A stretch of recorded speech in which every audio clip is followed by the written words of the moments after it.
guys, welcome back. In this video, I'm going to show you how to add a blog on your Shopify store.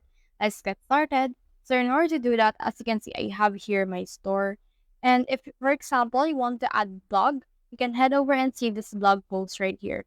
So just click on the blog post. And then once you have clicked on that, you should be able to see in here this one. So for example, let's head over and click on this create blog post. So by doing that, I can head over and add a few more things. Like for example, let's put in here a day with the dog. So this is just an example, of course. Make sure that the visibility is visible and not hidden. And you can also set in here a visible date right here. So in here, you just need to put in here your content that you want right here. So for me, I'll just use AI in order to make a text, but make sure on your case that you use your own.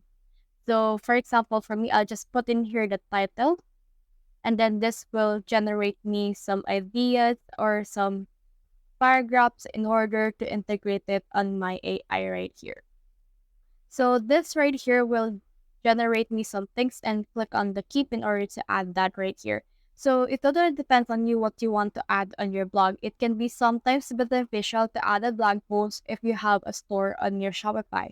So for example, you can promote your product by just using those blog posts that you have created.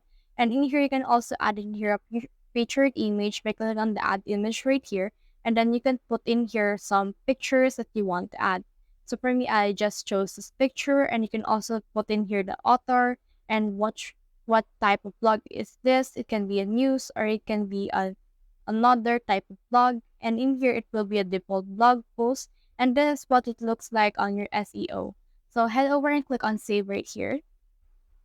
And then once you have saved that, it should be able to view it on your online store. So let's head over and click on this link right here. Then as you can see, this is what it looks like right now once it's on my store. So this is now the vlog that I have created. So that's the whole process. If you have found this video helpful, simply leave a like below or subscribe because it helps me reach more people. See you soon.